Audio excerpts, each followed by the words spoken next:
right, who's the comedian? You know what? I think I'm gonna use that shit just because you gave it to me. I didn't do it. I'll take my list. Folded it up. Everybody. Everyone, welcome tonight. We're about to get started. What I have to do is read the notice of this annual meeting. So it's Town of Andover 2021-2022 annual budget meeting, Tuesday, May 25th, 2021, 7 p.m. The electors and citizens qualified to vote in town meetings in the Town of Andover are hereby notified that the annual budget meeting for the Town of Andover will be held at the Andover Elementary School Gymnasium, 35 School Road on Tuesday, May 25th, 2021 at 7 p.m. for the following purposes. 1, to choose a moderator for said meeting, to receive the budget for the fiscal year July 1st, 2021 to June 30th, 2022 as prepared by the Board of Finance. 3, to approve a budget for the fiscal year July 1st, 2021 to June 30th, 2022. And 4, to adjourn. Copies of the budget are available in the town clerk's office. Voting by absentee ballot is not permitted for this meeting. We are ready to go. I would ask that everybody please be respectful at this meeting. Everyone has their own job to do. The Board of Education has a job to educate our children to the best possible ability for them, and the Board of Finance has a job to do to control the finances of the town. So to get going, I'd like to go to item 1, choose a moderator for said meeting. Kathy Palazzi. I'd like to select, sorry, Wally Park for the moderator, sorry. Do we have a second? Yep. Mr. Hanson. Okay. Any other nominations? Okay, Wally, all yours.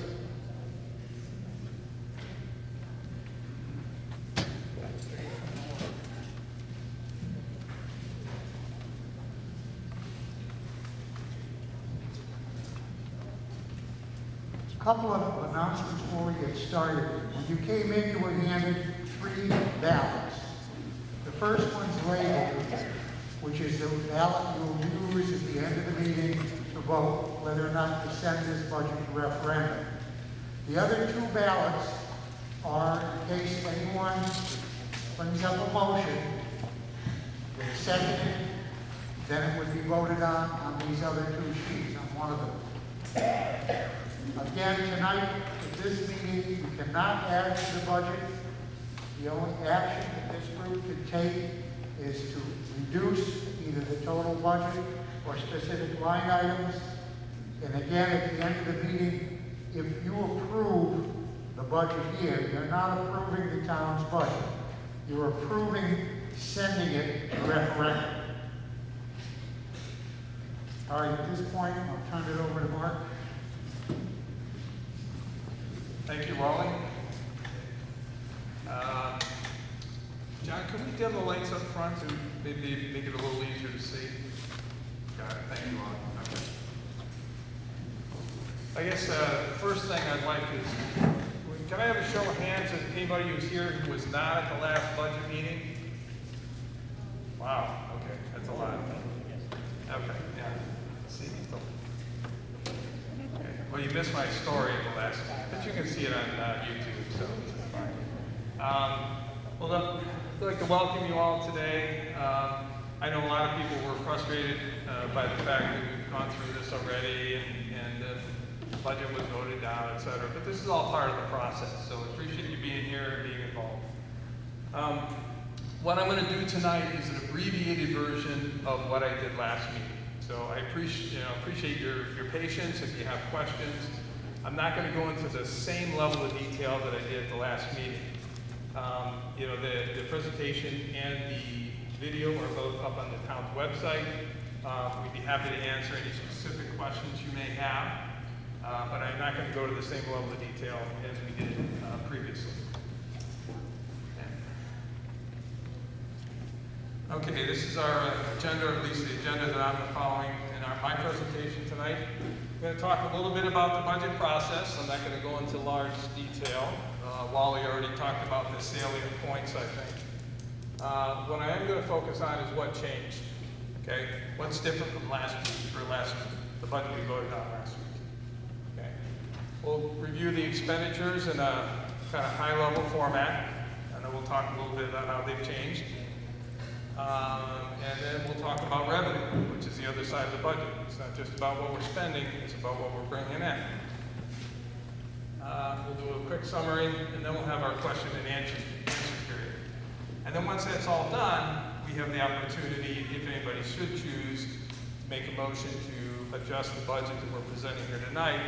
You can make a motion to do so. Not required, and if there are no motions, then we'll go ahead and we'll vote on the budget as it stands now. I'm not going to read through all these bullet points. Like I said, Wally already covered the important things. A couple things I do want to point out. You know, we already know that we presented a first budget at the May 6th annual meeting. That budget was passed during that meeting, went to referendum, and on the 18th it failed by a significant margin. I think that's important to keep in mind. Okay. With a pretty good turnout. So May 23rd on Sunday, the Board of Finance met again, and we revised this budget. So this budget is different in a couple of significant ways from the one that we voted on last week. And then, of course, tonight we have our second town budget. And the way this works is that if we pass a budget here and it goes to vote, which would be in 2 weeks, I think, and it fails again, we continue this process, okay? We repeat this until we get another budget. We don't default to anything. The only thing we'll do is, as a Board of Finance, if we start to get into the next fiscal year, we can authorize expenditures up to this year's level. Okay, but we still have to find a budget for the town.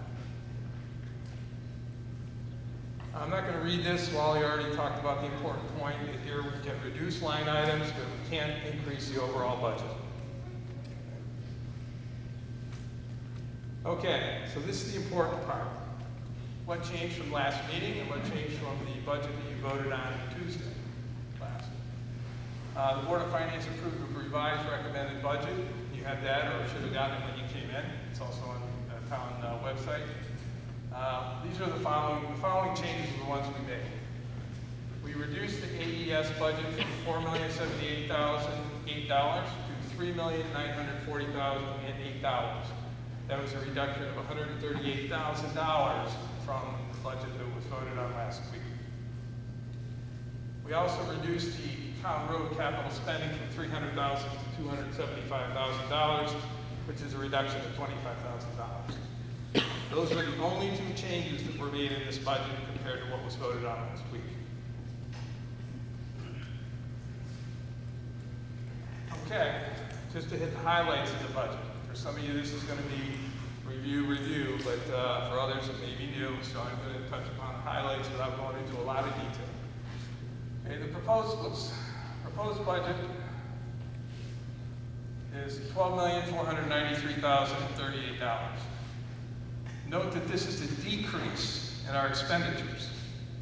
We're actually reducing our town expenditures for this fiscal year. It's $43,338 less than last year for this fiscal year, ending in June, or a reduction of 0.34%. Okay. The main budget items are, sorry, Eric, you're right, there's a little touchy in there. The Andover Board of Education budget, as I stated, we have $3,940,008 in this budget. That's a change over last year of an additional $37,608, or 0.96%, so less than a 1% increase. We have the Andover Elementary School, the debt service, that was the bond, the loan the town took out a while back. That's no change really, but some reduction because there's the interest drop. This is the last year we're going to have to make that payment.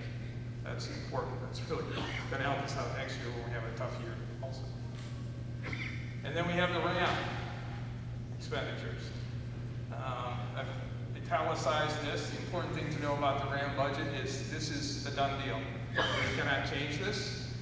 Okay, it was voted on a few weeks by the 3 towns to make a regional school up, and that passed. So those are our expenditures. Now you'll notice, at $5,119,757, it's our largest single line item in the budget. It is a reduction from this year. It's $108,000 less.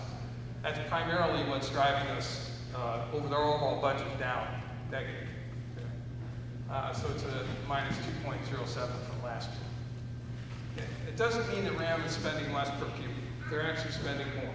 The only reason that's going down is that the Andover share of students at the RAM school happens to be dropping this year. Okay? We just got it by virtue of the fact that our participation in the district as an overall share is dropping. So that's our single biggest line item. I think this is someplace we really have to pay attention to our spending for next year. There's a limited amount we can do as a town, but we can be vocal, we can vote. Okay, so something to pay attention to, especially starting next year. And then we have the overall town budget of $3,432,273, which is an increase of $28,108, or about 0.83%, again, less than a 1% increase overall. Okay, I already talked about the RAM budget levy. This has already been voted on by the voters of the 3 towns. It passed, it's a done deal. Andover Elementary School budget. So just a couple of points on this one. The Andover Board of Education initially requested a final budget of $4,122,000 to cover their operational and capital components of their budget year, in addition to renegotiated contracts. That's an important piece, just many of you know, or some of you may know, some of you may not, that there was a renegotiated contract. This happens, what, every 3 years probably? 4 years? Yeah, thank you. And those costs go up. So the increase actually doesn't even cost that increase, contractual increase cost that they're going to bear this year. The Board of Finance voted to reduce this 2 different phases by $181,992 to a final recommended budget figure of the $3,940,008. That's what's in this budget. Okay, town operational budget. This is an overall decrease in the operations for the town. Hold on, please, I'll be right with you. From $2,536,051 to $2,479,158. So it's a reduction in the town's operational costs of about $56,892. Okay, so this doesn't include the capital spending, but only what it takes day-to-day run the town. Okay, and this is done by a couple of factors. It's mostly driven by a reduction in salary and benefits. The town combined the finance department with the AES school district. Okay, and another thing, the reason the town is lower on this is because the school district is bearing the entire cost of the new finance director. So another factor to keep in mind. I want to be fair and point that out. The tax collector was reduced to part-time, and we combined the assistant town clerk and building department administrative functions, senior boarder, and then the Board of Finance reduced the snow removal budget by $10,000. Sir, you had a question? Yeah, I couldn't read. The reduction was 0.9 something for Andover Elementary School. Last line. A 0.96% increase from last year's budget. So again, we said slightly under 1% increase from last year's budget.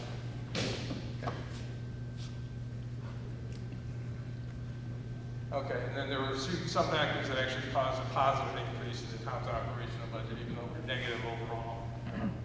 The HMU services was redistributed, so that's not in the school's budget, but now it's in the town's budget, so there was some shifting there as well. New public works supervisor, so election-related expenses increased significantly due to COVID. And I'll also point out that these meetings and these elections aren't free either. So it's the benefit of all of us to try to put this budget and settle it up sooner rather than later. Multiple elections cost the town money. Okay, and then they have the town capital budget. This is what we spend on the infrastructure, the roads, cetera. Long-term items. An overall increase in our capital expenditure from $869,115 to $954,000, $954,115. It's an increase of $85,000 from last year. Mostly due, as you can see here, to the increase in the road and bridge work funds. We all know that needs to be done. If you've been following along, it's well overdue in a lot of cases. We also increased a little bit for the multi-use community center. That's also referred to as the senior center. Fire department equipment and some public works equipment were part of that as well. And again, there's a lot of detail in the budget. There's more detail in the presentation I gave last time. So feel free to look that up, or if you have questions, you can ask. This is just a breakout of the capital funds, where they're going this year, or in this proposed budget, I should say. You can see community center is funded at $50,000, fire department equipment $75,000, public works, et cetera. And you can kind of read down there. Most of this is road and bridge work. And we're funding the community center enough to get that project moving along. We know that's not going to do it. We've had that discussion many times. But there's a lot of planning, I think, a lot of thoughts about how we're going to try to get that done. Okay. So here's the other side of the budget. First of all, we have expenditures, and then we have revenue. And it's important to understand this, because at the very first, I showed you how the actual town budget is going down. We're actually spending less next fiscal year. Well, if that's the case, then why are our taxes going up? Well, it's because there's less revenue. So this is important to see why. Our town revenue comes from a couple different sources. State funding, primarily the Educational Cost Sharing Grant. That's ECS. You'll sometimes hear people call out ECS in meetings. That's what they're talking about. That's the funds that the state gives us for our education. Fees for services such as the transfer station, building fees, building permit fees, things like that, also related to revenue. We also have an unexpended fund balance. You can think about this as our savings bank, our contingency fund. This is our emergency fund. Okay? Sometimes in the past, we've had what would generally be considered an excess in the unexpended fund balance. Because we, in many people's opinions, we underspent, and we didn't put that money towards some of the infrastructure that could have been. But at any rate, that causes some problems, potentially financially, puts a little bit of a target on your back from the perspective of the state. So it's important to keep that at a percentage about 10% of our overall budget. We'll talk a little bit how this affects the budget in a minute. Okay, not going to go into this detail too much. It is on the revenue part of the budget that you have, most of this. But it's important things to notice the difference. So the difference this year versus last year, you see a negative number there of about $68,000 of educational cost share. The state revised the formula that it uses to calculate what each town gets for educational cost sharing grant, and we're getting about $68,000 less next year than we got this year. And I think we're going to take even more of it at the following year. Okay, it is what it is, unless the state legislature decides to make some changes. Andover is one of 3 or 4 towns that actually got a reduction. They get all disappointing. There are a few increases to our revenue stream. Slight increase in transfer station fees, and we changed the way we structure the building department fees to kind of be more in line with what a lot of the surrounding towns do. And that'll result in some net increase of about $25,000 in our revenue next year. But this is the big difference down here, is bottom line. The past 2 years, the Board of Selectmen, the Board of Finance, and the town has decided to use some of that excess unexpended fund balance to offset tax increases. Okay? We dipped into our savings to the point where we felt it was responsible to do so. 2 years ago, it was almost $1 million. Last year, $780,000. This year, all we've got to use is about $250,000. So we've been dipping into our savings, our contingency fund, to a prudent level in order to offset any tax increases and do some of the work that we know we need to do in town, the tree work, the road work, et cetera. The important thing to remember is that's gone. We do not have excess funds that we can tap into next year. So that's going to put a little bit more burden on us next year. So that difference is about $530,000 that we're not able to tap into our savings to use to operate the town.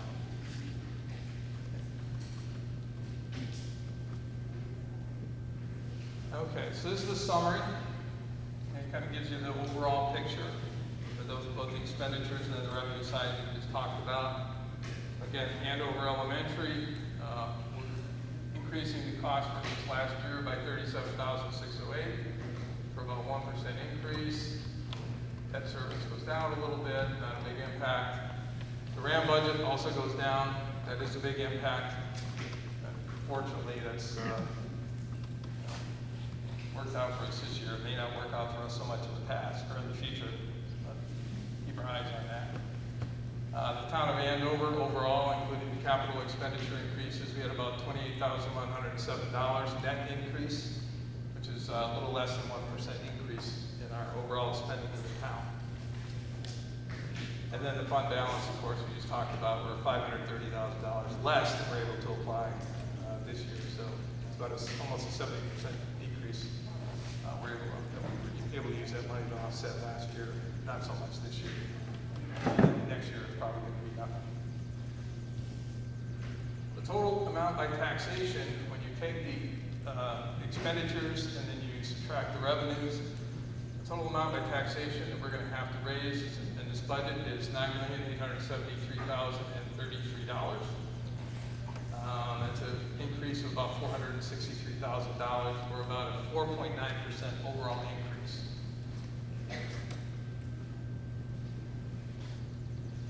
Okay, this is kind of where the rubber hits the road for most of us that own property in town and cars and whatnot. So what's the mill rate calculation? So the mill rate is based on your assessed value. Okay, you can look up on how to calculate it. But just kind of going through it, get down to the point where I just talked about, the amount to be raised by taxes, $9,873,000. The estimated taxable grand list, this is the estimated value of the property in town, is $271,445,600. It went up this year, a good chunk. A lot of that is driven apparently by car purchases, more cars in town, right, Eric? A lot of it, yep. Yep. Okay. So what you do is divide that to come up with your mill rate. There's 271,446 is one mill for the town. So the estimated mill rate that we have to do, when you divide that by the taxation, we have to assess based on property taxes is 36.37. Okay. Last year was 35.61. That's a 2.14% increase in the mill rate.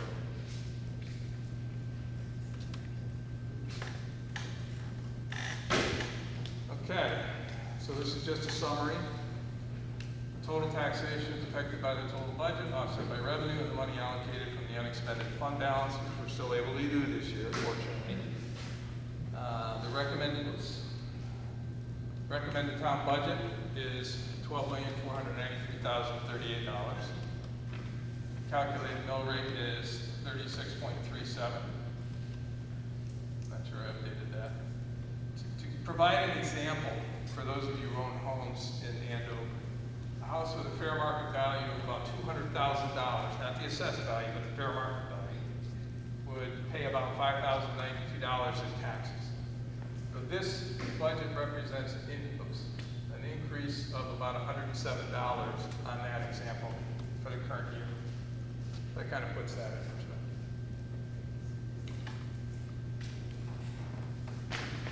Okay, so So that's the end of the presentation. Again, this is more abbreviated. I didn't get to talk as much as I did in the last meeting.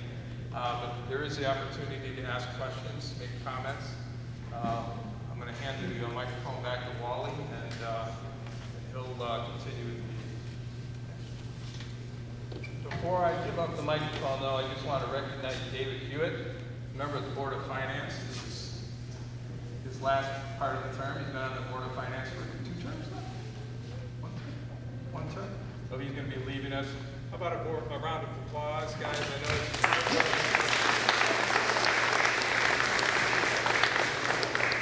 a new member joining us at the tournament.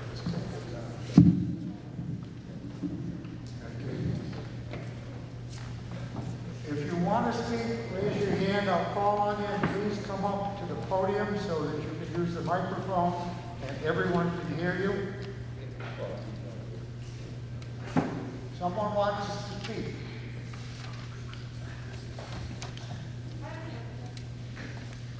Yes?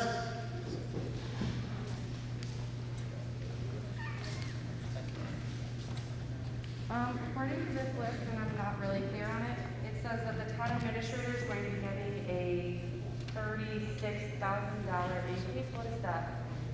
What is exactly does that mean? That's a 28.08% increase?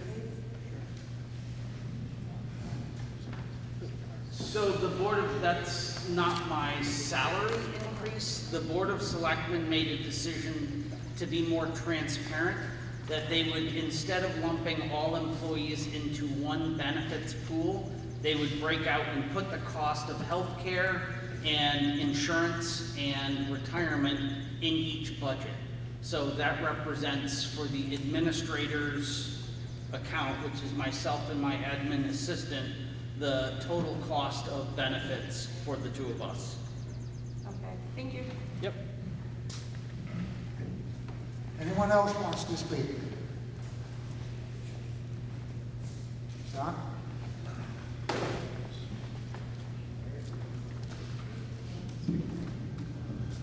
Donald Henley, Lakeside Drive. First of all, kudos to our Board of Finance for bringing us a more palatable budget. It was defeated, obviously, because the Board of Ed spending was a little more than we thought we could afford. I would also like to call out our first selectman for his claim that we are historically stingy. I've been in this town a long time. We've supported every major school project, multi-million-dollar RAM project, and every project we've done here at the elementary school, along with volunteer firemen. So I think, in general, Andover has spent, perhaps frugally, but we've spent wisely. So my question to our Board of Finance Chair is that capital projects, we have financed schools for many years. Why can't we continue to finance our community center and bring that to a vote? We have one more payment on an elementary school. We talked about this a couple of weeks ago, and I was hoping that perhaps we could get a referendum question to address that issue. Yeah, so I think that what you're asking, Don, is have we looked at borrowing to finance the community center? The answer is yes.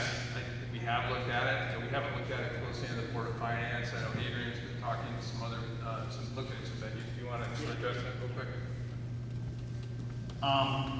So Don, we've been really thinking about this, and not just the community center, but also the amount of road work that we have is a little daunting. We have approached about 4 different banks and spoke with them. And the feedback that we're getting is, specifically for the community center and some of the other projects, is that we don't have enough to bond to offset the costs the way the state structures bonding. So, in other words, we would have to borrow a lot of money more than we actually need, really, or can manage in the correct amount of time. Because once you borrow the money, you have a certain amount of time to spend it or start the projects. Specifically with the community center, I'll address, we have a couple different ideas about how we may be able to do that. A lot of it depends on, right now, we've worked up a set of drawings. We have it right now out with an engineer, trying to get the site shot so we can take the plans and have them imposed on a site plan and get that sent out to RFP so we can get some numbers back as to what it's going to cost to build it. If the numbers come back where we hope they're going to be, where we think they're going to be, it'll be just under $1 million. We have, give or take, half of that put away, which would leave us, give or take, $500,000. At our current mill rate, we have a couple different options. We can come back to the town and say, we'd like 1 mil per year for 2 years, specifically separate it out on your tax bill that says this is to pay for the community center, and then it would be paid for. The other option is we can actually spread that out a little longer if we needed to. We can actually borrow the money from ourselves, according to the auditor, because it's $500,000, and we have enough money in reserve that we could do that, and then pay that back over a little longer period of time if we're in a financial position that we feel that a mill is not going to be palatable for the townsfolk at that point. So we have a couple different options. Does that answer your question? Sure. The seniors have been housed for many years in a dilapidated, mold-filled room. It should be just knocked down. You've been kicking it down the street for years now. We don't do that with school projects. They get front row. And I'd like to see the senior center and the community center treated the same way. I totally understand. The board of selectmen put together a group. We put together a site options, and we decided on a site. We're now trying to move that forward. Hopefully, we'll have all of our stuff back and ready for budget next year, so that we can come to you and say, okay, it's ready. This is what's going to cost. Can we do this? And I'd love to move it faster than that, but you know. The seniors in this town, the people who have lived here for many years, have been very supportive of the school projects. So we're hopeful that the parents and the people that haven't been here quite as long will treat us the same way. Thank you. Who else would like to speak? Yes, ma'am.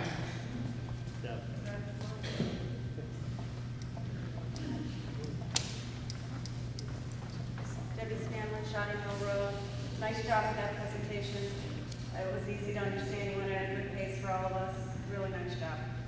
I am a big supporter of using the contingency fund money because I feel like we've already paid taxes on that money.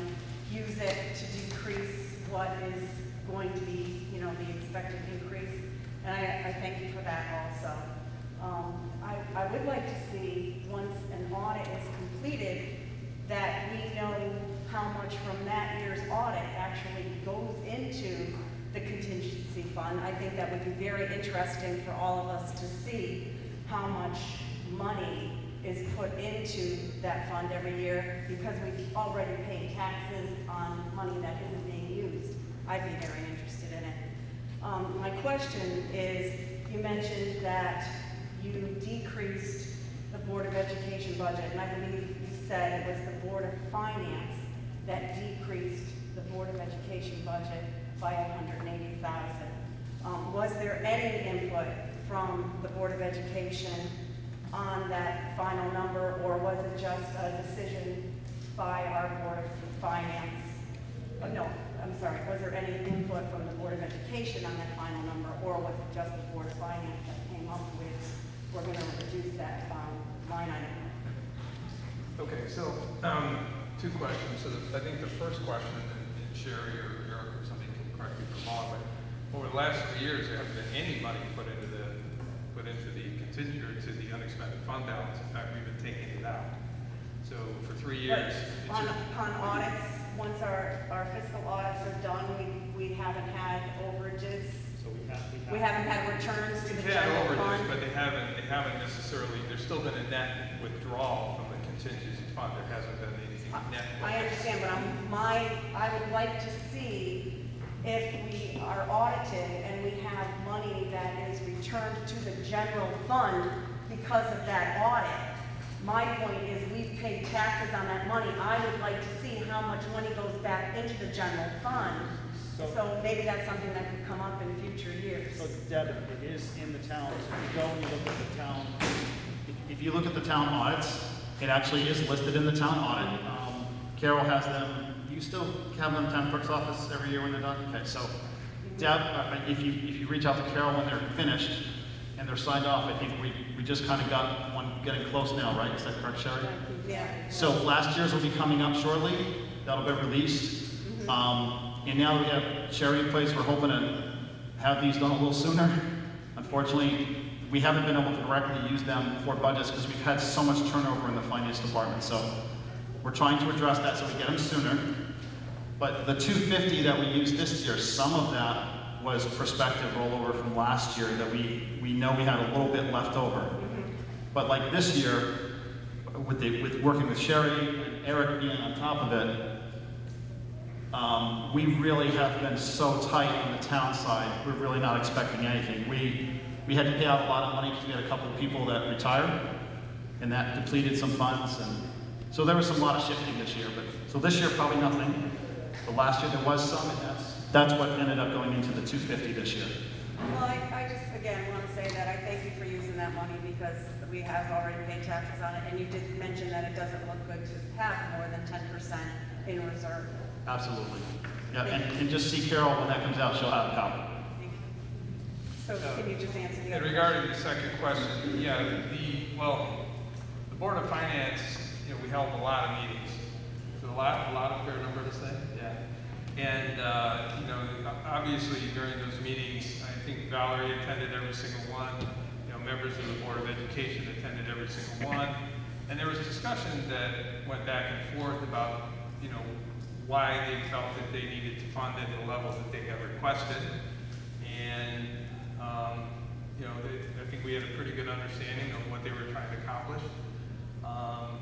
We did reduce their first request by a small amount, and frankly, that failed. That failed the referendum by a pretty wide margin. So when we put the last budget to vote, in coming up with the number that we did here, we did not have a lot of guidance.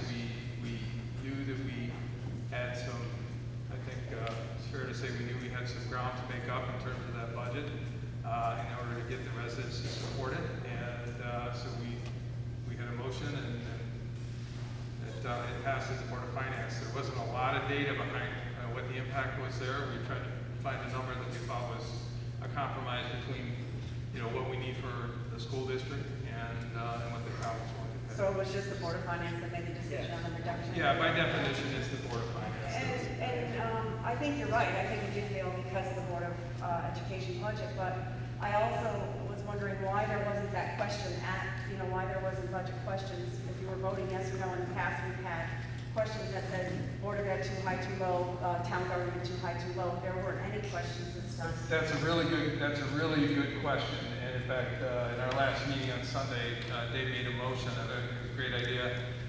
If we're going to go to vote on the referendum, we've asked the Board of Selectmen, we're going to ask the Board of Selectmen to include 4 different questions on the referendum. One about, all right, I'm ready to duck now. One about the state trooper. Okay. One about the funding for the schools. One about the town operational budget. And I think the town capital budget. Is that right? Okay. Yeah, I think that's a good idea. Yeah, so there's 4 questions, and if it's basically gauging people's comfort level with the current level of expenditure, so we can understand if there is either it fails or even if it passes, so we understand kind of where most of the concern is. Do you know what the cost is to go to referendum every time this budget fails? What it costs us to go back? Eric, Yeah, it's 2,000, 2,500, something like that. Volume, I About $2,500. $2,000 to $2,500. Thank you. I'm not going to take up any more time. Thank you. Thanks. Thanks, Deb. Anyone else like to speak? Up in the back row, if you could come down to the podium, please.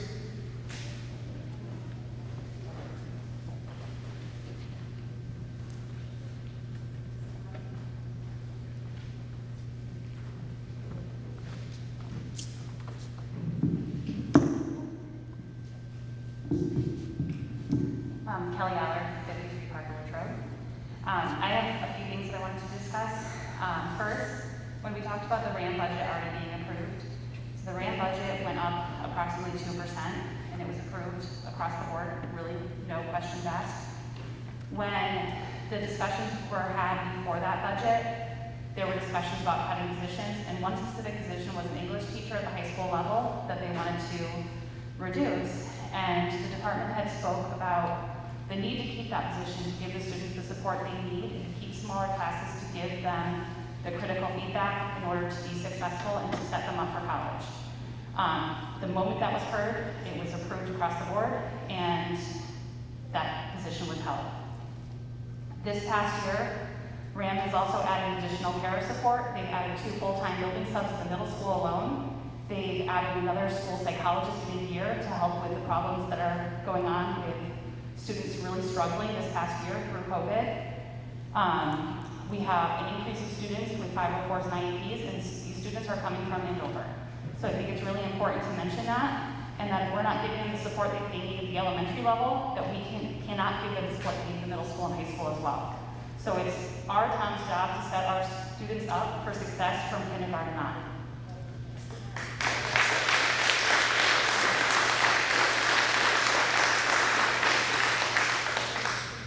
When I look at the Andover budget, I know that there was an increase, but every single year the cost of living goes up, and that is a fact of life. We can't change it. Gas has gone up since January, and we don't sit there and boycott and say, I'm not driving anywhere because gas prices went up. We suck it up and we pay it and we move on.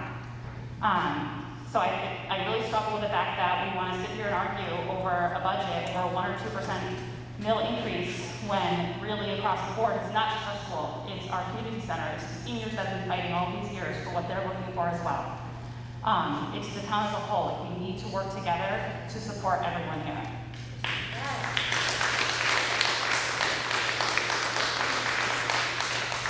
One question that I had about the Andover budget is, why is the school paying the full cost of the finance position at this moment?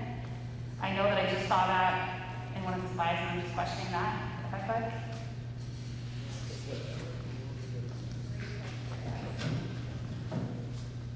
It's just the way it was set up, the understanding that, this part of it, I think, and this has gone back and forth, that was an agreement, I think, between the school It's and actually the split. selectmen. It's split, so the town Can you pays. use the mic? From a budget standpoint, well, go ahead, but I also want to point out that, again, it's kind of moving from one spot to the other. So just, I made the point to point that out, that the salary is currently in the school's budget. But remember, all of the AHM youth services also moved to the town's budget, So there's actually, there's 2 positions in the finance office that are both being used by both entities. There's a full-time union position that is staffed, that goes back and forth, and there is a full-time administrative level position that goes back and forth. And one is, by definition of how the contracts were worked out in agreement, one is an employee of the town and one is an employee of the school. So one works, give or take, 2 days at one and 2 days at the other, and the other one, works 3 and then 1. So that's something that was agreed to. That's how we couldn't have them work for both entities. So the school board took the higher level position because they needed that person more, and we took the lower cost position. But that person is again also working at the school. So like they're doing payroll, they're doing API, they're doing billing for kindergarten, all that other stuff.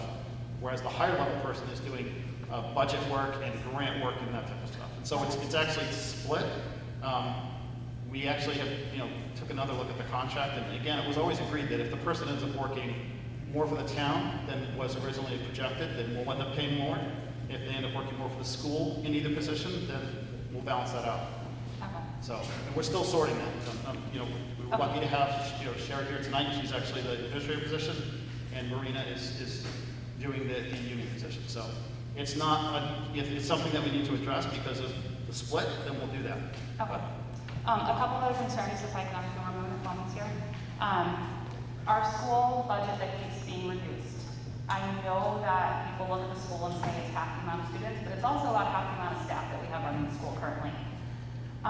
When we look at what the school is running on right now, they are really running on a bare bones staff to support the students that are there. And if anyone wants to sub, I'm sure Mr. Bridey would gladly let you register to sign up and sub. And if you walk into that door, you will realize that they are running bare bones and doing the best they can to get through each day with the limited supports that they have to provide for these students. And knowing this, there are families in town that are looking at magnet schools. What happens if we have 3-4 students that in August tell us that they're going to magnet schools? Where is that money going to come from? We already have 2 students being outplaced that money is already currently paid for in the budget. And it's because we don't have the services to provide the supports they need in the school that we have. What happens if we have to continue to outplace students? Where is that money going to come from? So these are things that I realize that looking at it, it's why are we paying more, but these are things that really need to be looked at, not just across the board, but I think people in the community need to be aware of these things as well. Lastly, looking at the mill rates, I looked up just like Bolton, Manchester, Marlborough, Hebron, just kind of looking at towns around us. They're all comparable or within a couple of mills to ours. Bolton is 38.86, Manchester 36.52, Marlborough 36.27, Hebron 36.3. So if we increase, we're still in that line. If we increase another 1 mil to try to pay for that community center, I don't think that's asking a lot of our town to have to pay a couple of extra $100 a year to give our students the education they need, but also give the community the senior center that they're looking for and to provide that as well.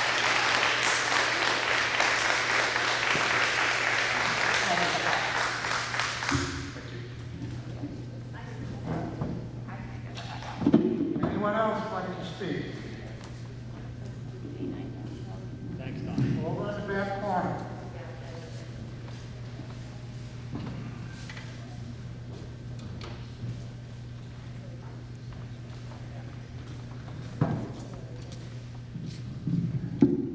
Hi, my name is Kate Greenhouse, 155 Hebron Road.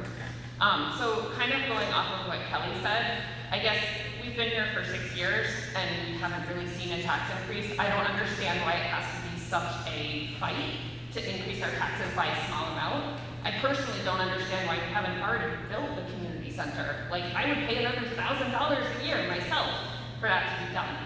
So I feel like we're fighting over something because people sent out propaganda in the mail and got people angry to come and vote no over something that doesn't really even affect them that much. So my question off of that is, would it be possible to have available to people when they come to vote on the referendum what their tax increase would actually be based on the budget that is being passed? Because I think people see dollar signs and they don't see actuality.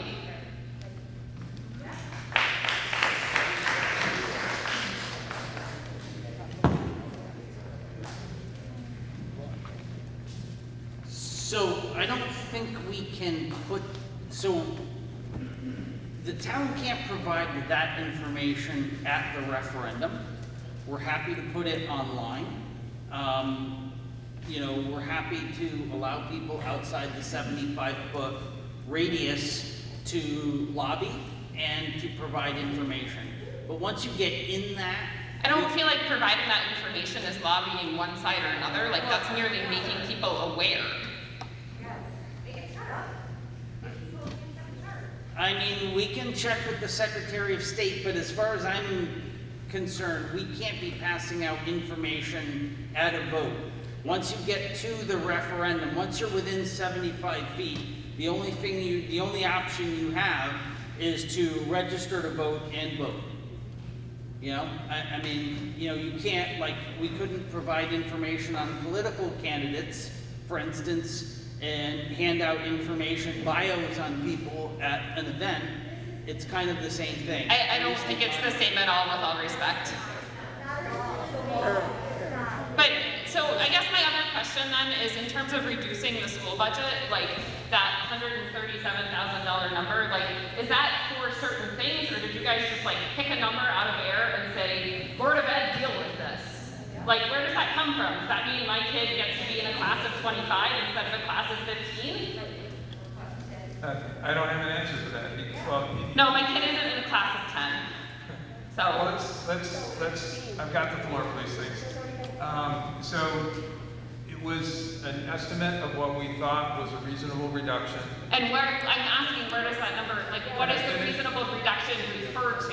It has to be certain things. Look, we didn't get any input from the Board of Education despite a request to understand what various reductions, what it would impact. Okay. We requested that. We asked that, hey, if we take out X amount, what's the impact? If we take out a little more, what's the impact? And they didn't feel like they could, or whatever, chose not to give us input on that. So we didn't really have a whole lot to go on. What we do know. So if this votes at referendum, like, what then happens to the Board of Ed? Like, how does that change their budget? They just have to deal with it? Exactly. Okay. The charter prevents the Board of Finance from doing line item cuts to the board. Can you just explain that? The charter prevents them from you guys from doing a line item cut. Right. We don't have, I know, what Adrian is saying is that it is not the purview of the Board of Finance to decide how the Board of Education spends its money. All we can do is approve or recommend a certain budget amount, which then goes to the town for a vote. The town votes on it, the town then approves the budget, and that becomes the budget for the Board of Education. So, we can't say, you need to move this teacher over here, or, you need to cut staff, or you need to cut your supplies. That's not the purview of any of either the Board of Selectmen or the Board of Finance. It's solely in the purview of the Board of Education. So, all we can do is do our best to come up with what we think is a reasonable number. So how is there such a decrease from the budget that tried to go already to get to now? How do you think that both of those are reasonable numbers?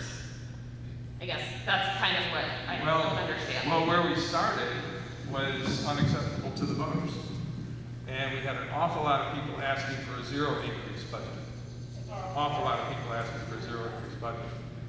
And, as we have to do the best we can to find a budget that we think that the voters would support.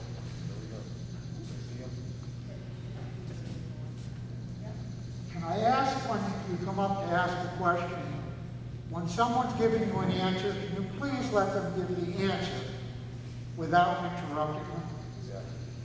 So that we can have the give and take, but have the courtesy to let the person speaking finish what they're saying. Who else would like to speak? In the back. Yes, that's you.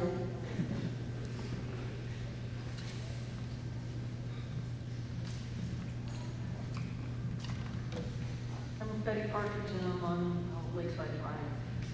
First of all, to the prior speaker, the mill rates are a function of your assessment. So you can't really compare mill rates from one town to another unless you look at the assessments from one town to another. Well, my questions here is, according to Hartford Current, there was $319,000 from the state of Connecticut for COVID relief to the town. I didn't see that in the details. Was that included in the town budget as a revenue stream? The short answer is no, because we don't know how or if we can spend it. We suspect that we may be able to spend it, but it's fairly proscribed in the projects that we can spend it on. I don't remember the details right now, but it's like broadband internet, sewer, public water. It's very limited. We can't necessarily go and apply it to our bridges and culverts. We can't build a community center. We can't offset taxes. That's very explicit. We can't play games and say you can't use to offset taxes either directly or indirectly. Now, we think there may be some flexibility there. We're looking for some more guidance. I should probably let Eric address this. I don't know, Eric, do you have anything more to add that I haven't said? But the long and short of it from the Board of Finance's perspective is that we did not feel it was prudent to include any of that relief money until we knew how, and if we could even spend it. Okay, well, that would explain why I didn't see it, that's all. Yeah. It's a good, really good question. I think it should be addressed. Sure, that's come up in, both myself and the finance director spent a bunch of time going through The federal document sent to us is about 170 pages. So it's a lot to wade through. I'm prepared at the next Board of Selectmen meeting to present to them a series of recommendations of possible spending that we can use that money for. So one of the obvious things is stormwater management, because the state defaults to the funding for the EPA Clean Water Act. And one of the things we can use that money for is stormwater, not water courses. So not big culverts, unfortunately, but basins, a lot of drainage work on roads, that is acceptable. Also things that can be applied to mental health that aren't already budgeted, that's a possibility. Potentially the repair of the sewer or the septic system here, that's a qualified expense. We can consider, the town can consider funding that, which affects the school. You know, there's the other thing we've been contemplating is we have a problem with senior transportation, not enough small vehicles, and keep ending up driving a fairly large bus to take one person to a medical appointment. So one of the things I would like to propose is we spend a portion of that money to purchase a small vehicle, so we're making trips with a small vehicle instead of a bus each time. You know, there are a range of things we can spend the money on. You know, that's ultimately a Board of Selectmen, Board of Finance decision, but they're not things that can really be used to offset the town's budget, which is ultimately the problem. And the second thing is, yes, it is $319,000, but that comes in at least 2 fiscal years. So this year we will see probably half of that, and then probably the rest 12 months later, but possibly as much as 24 months later, depending on what the state decides to do. Because the state can hold on to the second allocation for that for up to 24 months based on what they're doing. So, sorry, does that answer your question? Absolutely, absolutely. Sorry, I'm kind of rambling a bit. No, and the follow-up to that is, according to the Hartford Current, there's $1.8 billion in education aid, including $1.1 billion for K to 12. And I didn't see that Andover got any of those dollars. Can we ask why? So I think the superintendent is probably far better able to answer that than me.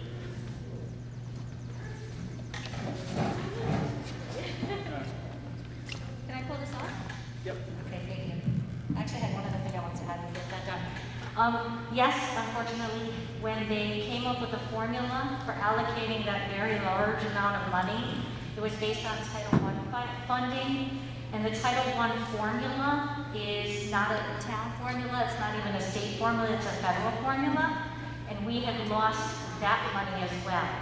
So we lost about $16,000 in Title I funding for this next year, and since the U.S. Treasury used that formula to determine what people were going to get, there were 5 Connecticut towns that got nothing.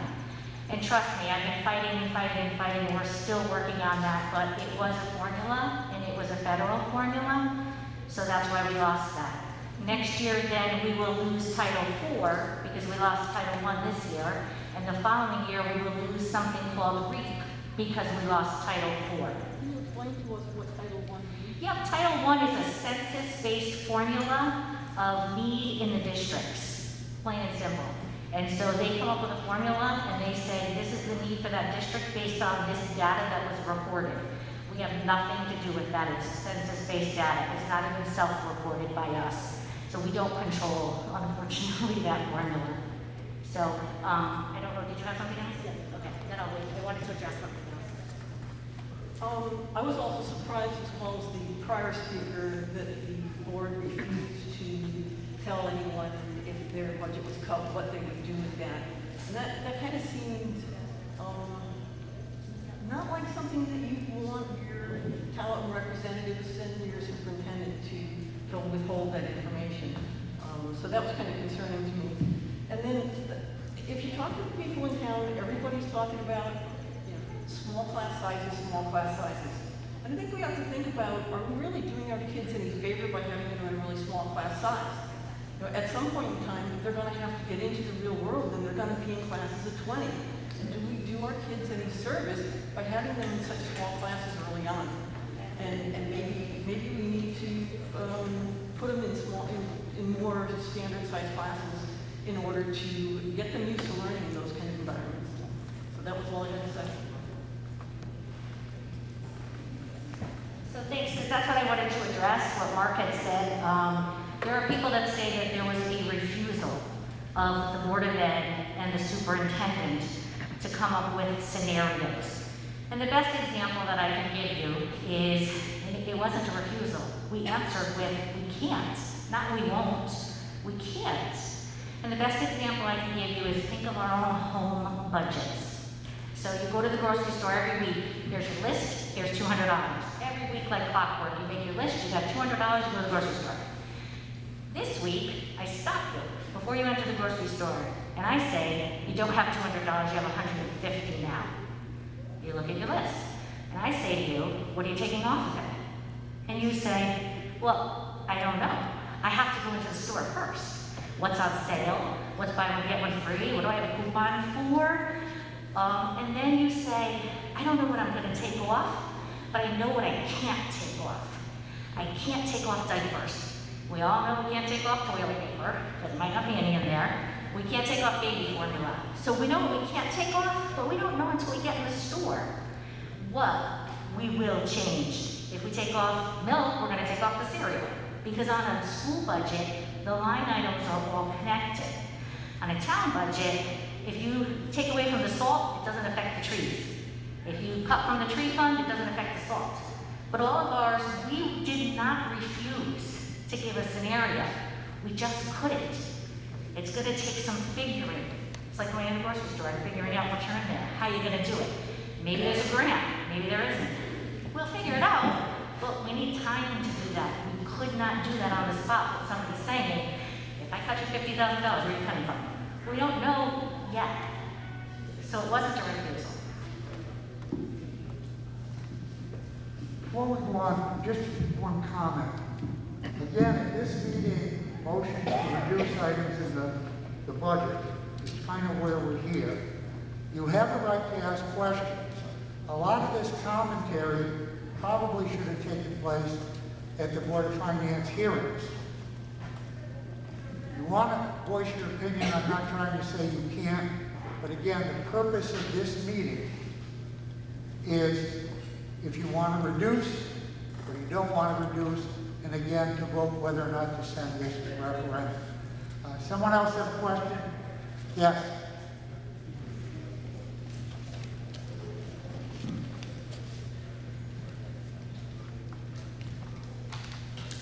Hi, my name is Liz Lokech. I live at 343 Lake Road.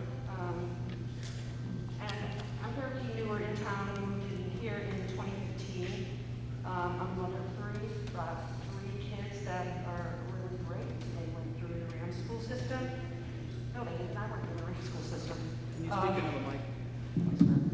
Sorry. They went through the carpentry school system. My daughter-in-law actually is a teacher up in the middle school. And to the point about the small class sizes, she's a middle school teacher, and she actually made that very point that it is difficult for the kids to transition up to that big school. So I just had a very good point.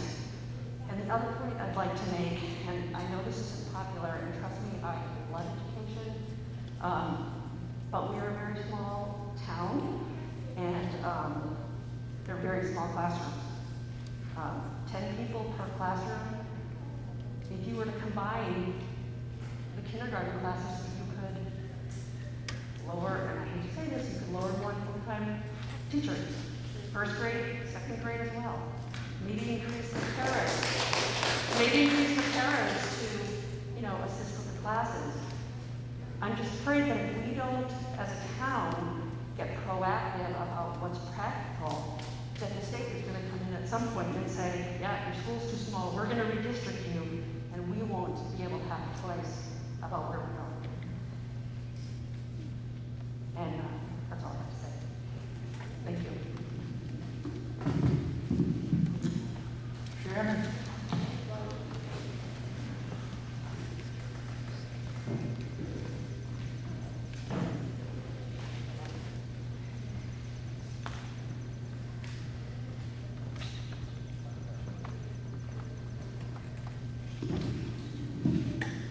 I am really pleased to see all of you here tonight.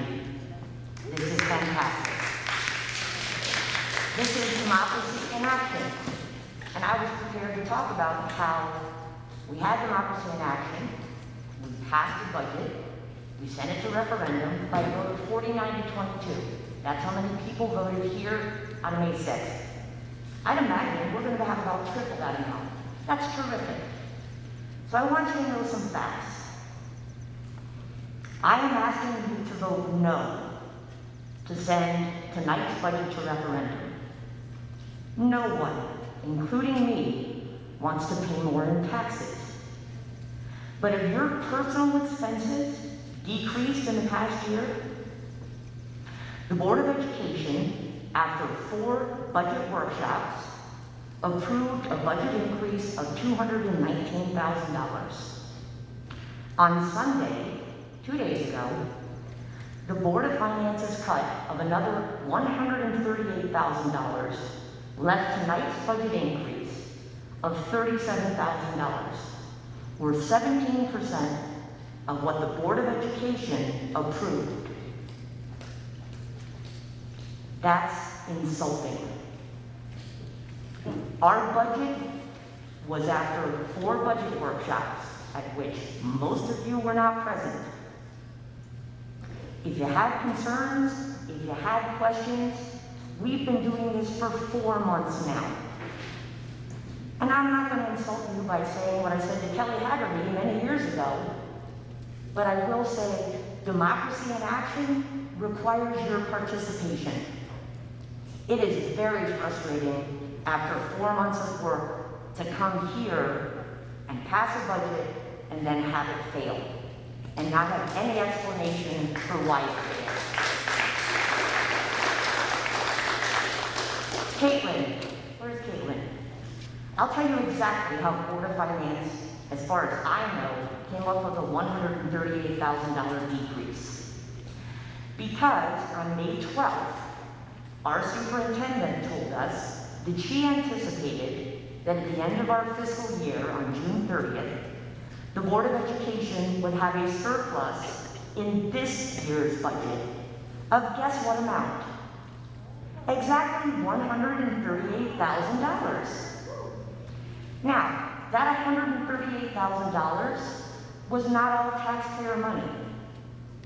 $25,000 of that was from grant money that the board, and from revenues that the board had taken in unanticipatedly.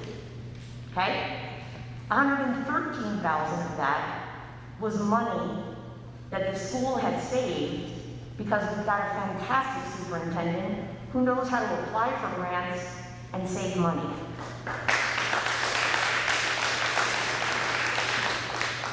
$30,000 of that $113,000 savings is because of all of the parents in here who transported their kids to and from school since September, allowing us to do away with one of our 4 school buses. So thank you, parents.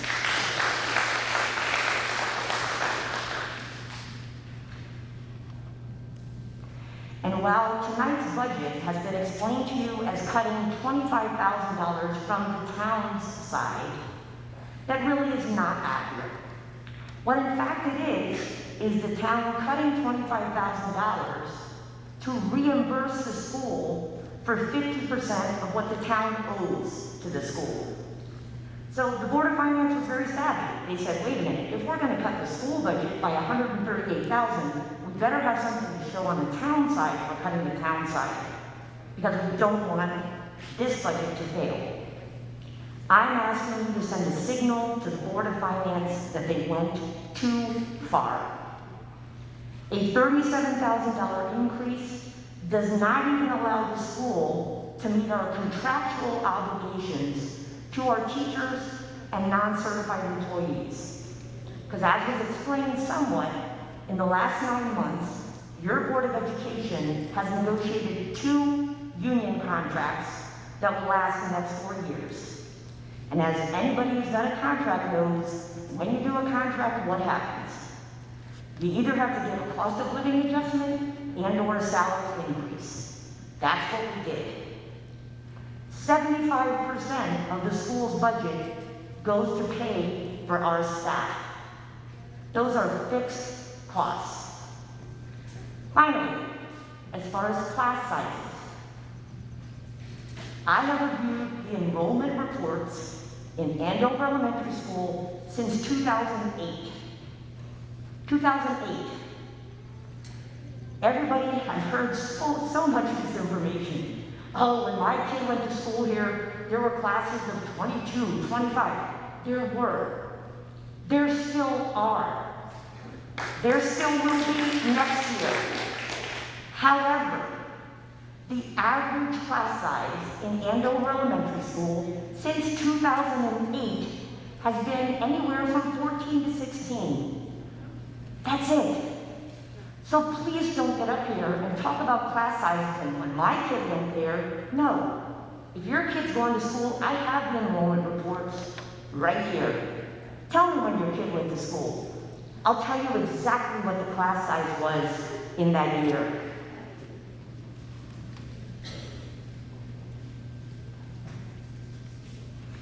I'm very glad you raised $319,000. I also have a copy of the act that will allow this town to use not your taxpayer dollars, federal government money, that I guess you could arguably say are taxpayer dollars, because we did pay into taxes that eventually are going to come back to us. But that's $319,000 that the town receives that it can use flexibly. Flexibility is in this document at least 10 times. And the only criteria as far as taxes is you cannot use the money, and let me quote right here, to offset a reduction in net tax revenue due to a change in law from March 3rd, 2021 through the last day of the fiscal year in which the funds provided have been spent. This is so a mayor or an elected official can't lower taxes in order to get reelected, for example. We're not facing any tax lowering whatsoever in this town. Therefore, that 319 is full game. And as far as its use, half of it can be used right now. Then we would have to wait. That's $159,500 that can be used potentially for the $88,000 in our town budget for AHM, potentially for the resident state trooper, and even miraculously for your educational expenses. The town could give the school money from that 319. Now, we have to wait another 12 months to ask for the use of the other 50%. But if we applied $159,500 now in May, we could use the other $159,500 within the same fiscal year almost, right? So we apply for $159,500 now, we use it, and before the end of the next fiscal year, we can use $159,500 again. The town got $319,000. The school is one of 5 schools in the entire state that got 0. And yet, the school's budget has been cut $181,000, and the town's budget has been cut $25,000. That's not right. Please vote no on tonight's budget to send it forward to referendum to tell the Board of Finance that $181,000 cut of the budget that was passed by the Board of Education after its scrutiny and 4 budget workshops is not acceptable. Thank you.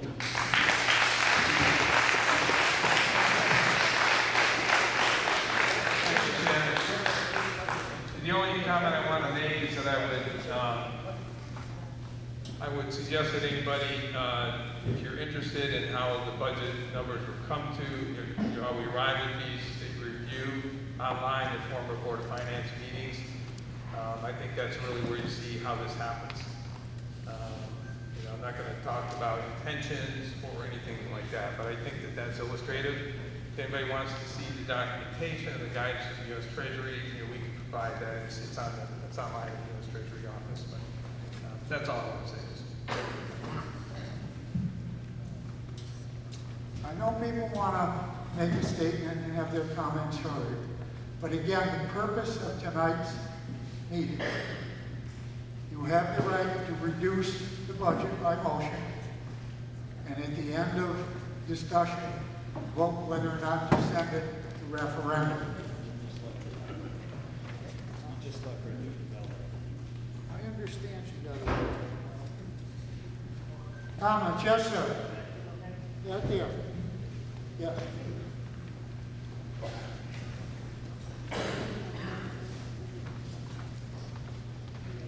Hi, my name is Jeffrey Ballard. I live at 174 Lake Road. I've been here for 41 years.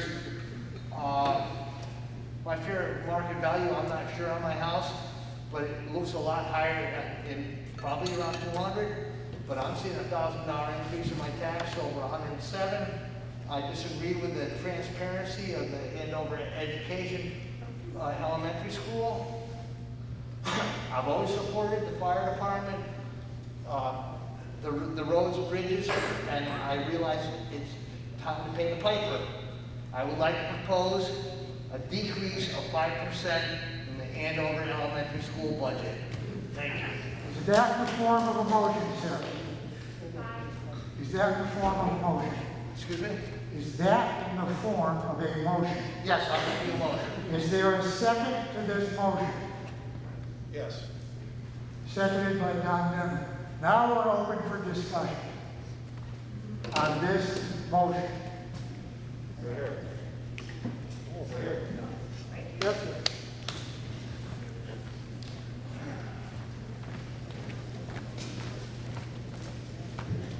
Sebastian Poole, 94 Hendy. I've been a long-time resident of the town of Andover, and other than the town of Andover, I live in the faraway place called Beamer, Connecticut, so I'm a product of the Rand School District. I'm all for education, but from these numbers that I'm looking at, the per student spending here is $21,324.59.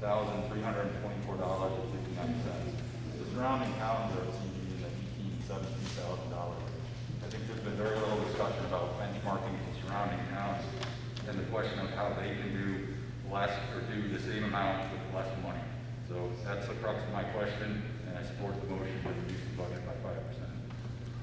Thank you.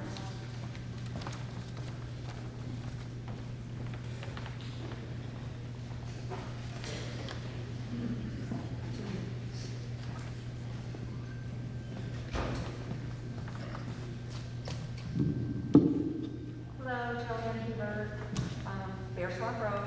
This kind of falls into what I was going to say. I was going to keep everything relatively brief, but kind of give some facts as to why those of us that support decreasing the Board of Ed budget do it, because I understand parents probably need to hear that. We've been involved in this since January. You know, I've sat in these meetings and listened to everything. That part, you know, so there's been a lot of facts brought forward, there's been a lot of talk, there's been a lot of discussion. They didn't just arbitrarily decide, let's cut. So, what I just wanted to bring forward are things that I have said all along. Excuse me, ma'am, we're only speaking to this motion. To this matter, this goes with why we're trying to decrease it. Because there are schools that run for $1 million less with 100 more students. So that kind of, when people talk to decreasing this budget, I wasn't going to bring that up right now, but this is where we get it. So along that line, when we're talking to decreasing a budget, if you can run a school for $3 million that has 284 students, we get it. We don't want to take away from Andover and Graham and everything. It's a great school system, but we just want to see it decreased a little. So I'll leave it at that, but there are hard facts of why we talk about decreasing the school. Not that we want to take away from the people, the school, that's it. Back on the bench, lady in pink.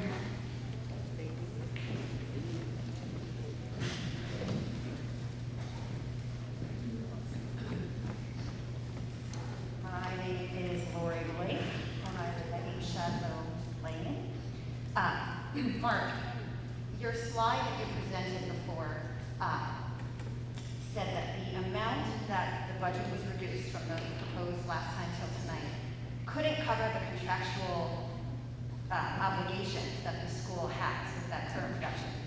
I guess it's sort of a rhetorical question, but my question is, how is the school supposed to function if the budget is being reduced to an amount that can't cover the current contractual agreements?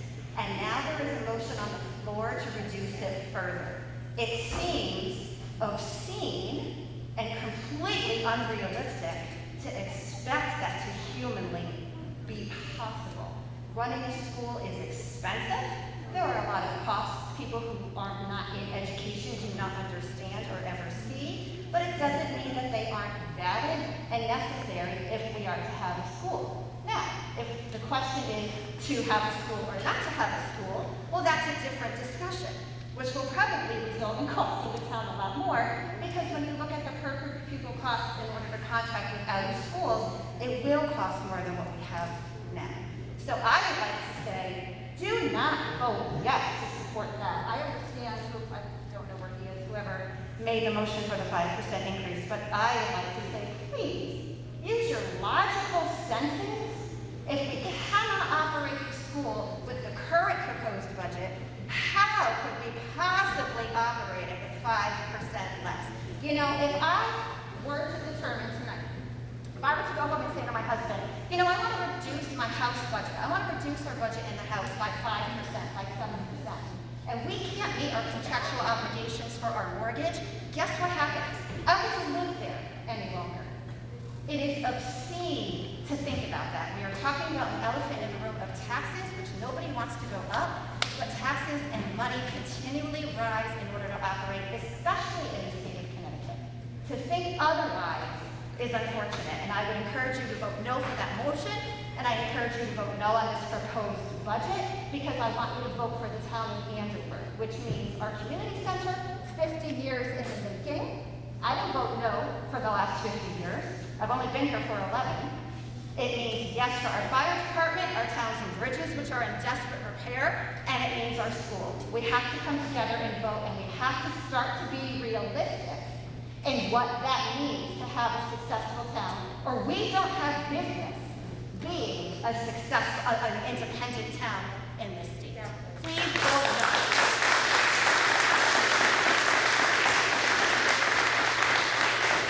I ask anyone not to have disparaging remarks about other people. Everyone has a right to make a motion. Is there any other comments before we go to a vote? Yes, ma'am.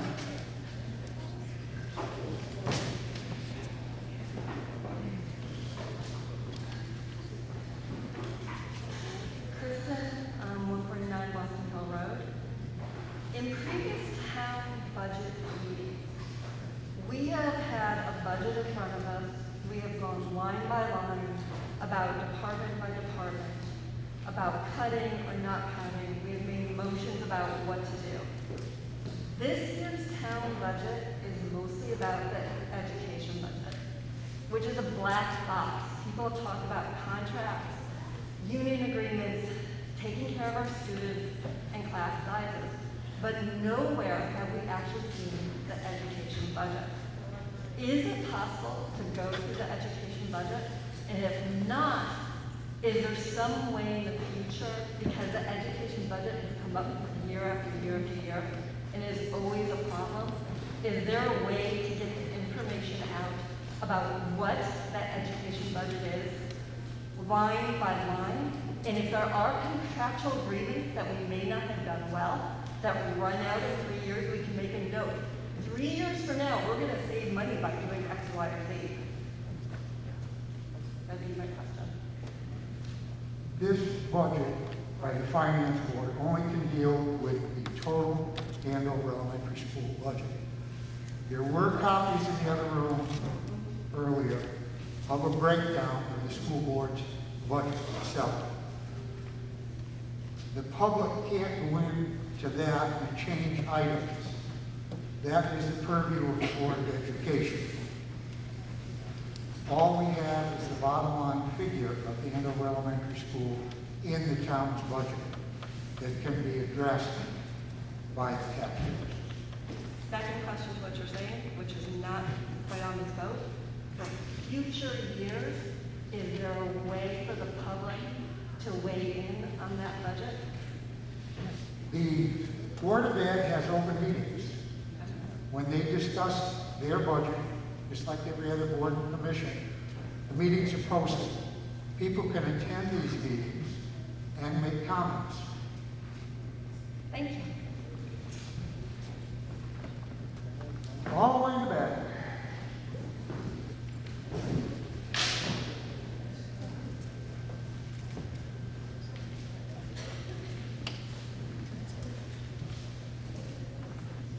Good evening, my name is Chris Bernard. I live on Merritt Valley Road. I'm a resident of Andover for 2 years. I'm also a Board of Education member. I have 2 comments on the proposed motion that's in front of us. And the first one is, if you want to see your taxes go down, put a 5% decrease in, start defunding the schools. All of our house values will start plummeting.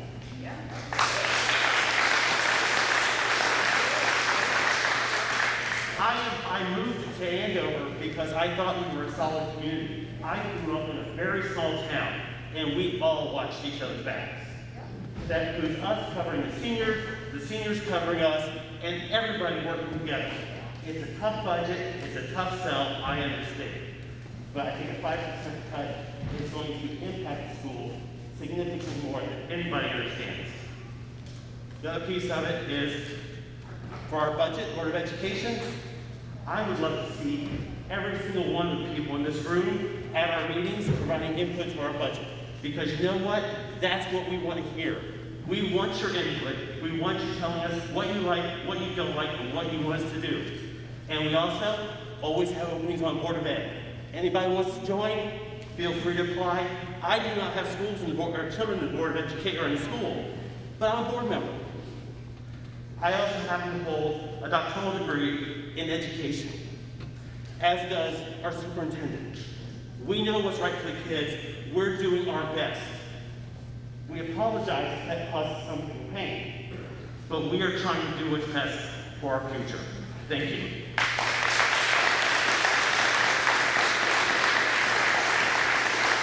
Comments on this motion?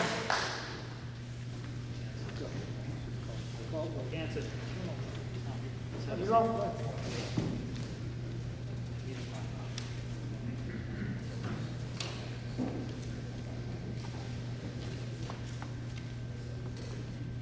Hanson, Boston Hill Road, 138 Boston Hill Road. Mr. Warner, would you allow a question to the Board of Finance? No, sir, unless it's directly involved with this. My favorite question to the Board of Finance. Are you in a position to insist on zero-based budgeting? I repeat, zero-based budgeting. That's all. Thank you. Any more comments specific to the motion? Not another speech, but specific to this motion. Yes, sir. Specifically. Yes, sir. Are we saying it right here? Yeah. I call the question. My question is this. Is the gentleman proposing 5% from the $37,000 increase? Or from, what are we, I would like everybody to know what we're voting on. So I don't. My understanding is it's a 5% reduction in the Board of Ed total budget now. Current. Tonight's number. 5% from tonight's number. Right. The question has been called. All in favor of ending debate and voting on this specific motion, please signify by saying aye. Aye. Those opposed? Okay, you were handed 3 ballots when you came in the door. The one that's marked ballot number 2 is the one that you marked for this motion. Ballot number 2, either yes or no, and then your ballots will be picked up. Thank you. We're in recess till they're picked up.